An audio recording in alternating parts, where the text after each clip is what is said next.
As you watch these videos and hopefully become a clearer, more rational, more effective thinker, it's only natural, and in fact, I would encourage you to question who I am. Why is it that I, first of all, wanted to talk about this kind of stuff? And secondly, what makes me qualified or able to talk in a good or useful way about these things? And it's a very good question, and I want to say a few things. First of all, I absolutely don't know everything, right? Anybody who tells you they know everything, run for the hills, don't trust them.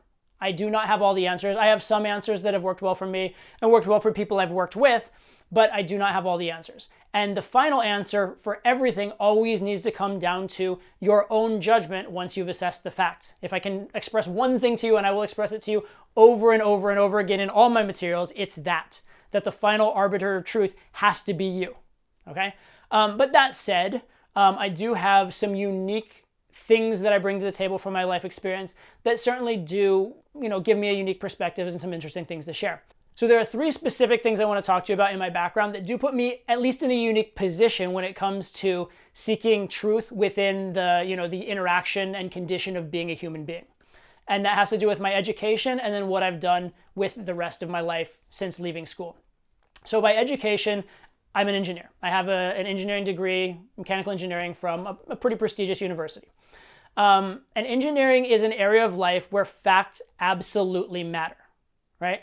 A bridge does not care about your opinion on it in terms of whether or not it will hold weight and withstand the elements. It either is good enough, it either can do the job, or it can't. And that's down to materials and math. It's down to cold, hard facts and science. And that matters tremendously in engineering. Having a bridge that's highly approved of and collapses under weight does not make it a good bridge. So that area of life is very much about the absolute facts and not about opinion, perception, story. Facts matter pretty much absolutely in the context of engineering. For most of the past 2 decades of my life, I have been a coach in sort of sales, persuasion, social skills, that area of life. And that's a very interesting area of life because that's a uniquely human area of life. That's an area of life where perception often can matter more than facts, right? Now, you don't want to be dishonest even in that area, those kind of areas of life, because it will catch up to you, it will bite you in the ass if you are dishonest. But perception matters a lot more than reality. If you have a great product and can't present it as a great product, it won't sell and you'll go out of business.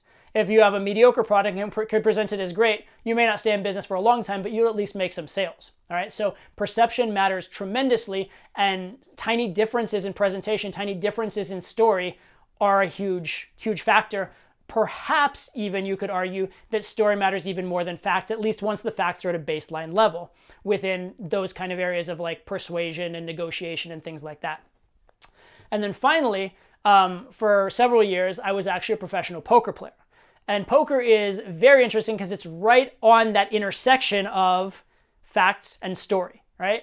Each time when you play a poker hand, you have specific cards that match up specifically on the table and are worth a certain amount relative to other cards. And that is a fact. You cannot change that. However, poker is an area where bluffing, representing your hand in a certain way, being, deceptive and intelligent in how you deploy those resources is also of critical importance. That's what the whole game is, because everybody on average is getting a similar distribution of hands. And so poker is very uniquely at this crossroads of honesty and dishonesty, discerning information from, limited sources. How much can you trust them? How little can you trust them? What can you use? What can you not use?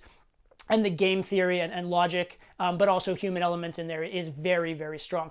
And so what I've done really is I've taken lessons from those 3 areas, and then obviously anything else I've learned and read from any other interactions I've had in 38 years on this planet, put it together into a package of what has worked for me and worked for students I've coached over multiple decades. So this is based on theoretically sound ideas. It has worked in the real world. That's not to say it's the absolute truth. It's not to say you should blindly trust it. You should not. But it is useful. It is based on sound logic. It is based on experiments in the real world. And it's certainly a good place to start as you go about discerning for yourself what is the best way to live your life in order to be happy, effective, and ethical.